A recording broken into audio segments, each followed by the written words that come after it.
ladies and gents, we have a good one for you today. We're going to be getting into the top 5 gear I wish I would have got sooner when I started backpacking. I'm also going to include a couple bonus things at the end, so stick around. By the way, if anybody has any feedback on how I can like dress up this whole thing here, I mean, look, I'm in a bachelor pad, so I'm not quite sure there's a lot to do besides making sure everything's kind of clean.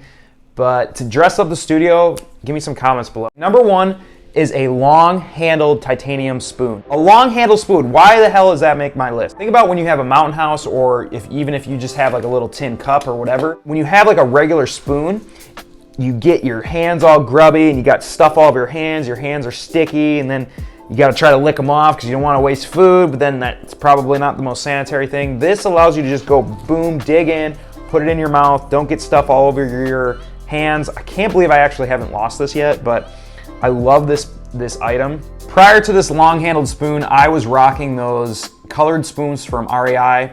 Some people like those, but they were sporks rather. Some people like them. I will tell you, I can't count how many I broke before I finally paid like $8 and got this. This is the BRS Stove, okay? This little thing is small but mighty. I will tell you this. I used to rock the Jetboil till I will say a friend actually got me this. It's like 20 bucks off of Amazon. Used it a couple seasons so far. No issues except for when it gets really, really cold.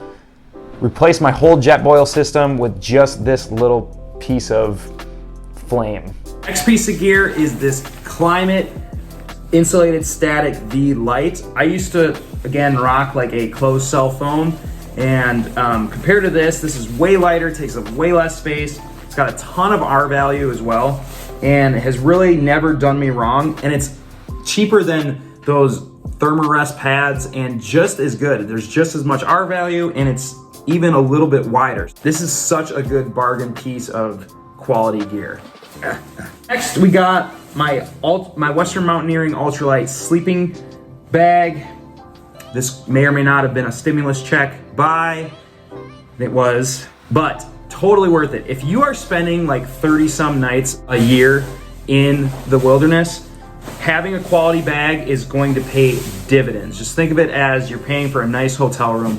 The better sleep you get, the better recovery you're gonna get, and just the better your time in the woods is gonna be. The day that I switched from boots to trail runners was such a huge pivotal point for me. If you think about it, the trails are pretty much, for the most part, manicured. There's not, I mean, unless you're going off trail and doing high routes, there's really no use for boots. I encourage you to look at getting trail runners. This is when I switched to Altras. These are 0 drop. I won't ever go back probably.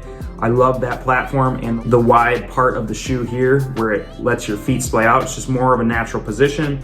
These are actually the Lone Peak, and I absolutely love these. Probably will never switch brands. I get very minimal blisters. When I do get blisters, it's totally my fault for getting sand and other stuff in there. A couple bonus things. You always see people rocking smart water bottles on the trail, right? This is one of the most simple ways to become more efficient with your water system. So these smaller 700 milliliter bottles always come with these things called a sport cap, and it's just a boom where you can go like that, right? Now, usually this isn't a smart water bottle, but it's basically the same thing. They have like just these regular caps. So if you're just using your 1 liters, which a lot of people do, you have to screw it off, take a drink, screw it back on. However, the alternate is to take a sports cap and then just simply put it on your 1 liter bottle. And now you can just simply pop it open, squirt it in your mouth, boom, and you're done. It sounds kind of stupid, but when you're on a long hike, it's these little things that can make you just way more efficient down the line. Gaiters. Guys, these are absolutely critical for blister management, in my opinion. If you're wearing, especially if you're wearing shorts and you don't have anything covering your shoes and you're wearing trail runners. And honestly, they kind of look kind of cool. I thought they looked silly, but kind of look cool. Appreciate your time. Let me know of any upcoming adventures in the comments below. And guys, before you start making your summer plans, ask yourself, what makes you feel alive? We'll see you for the next video.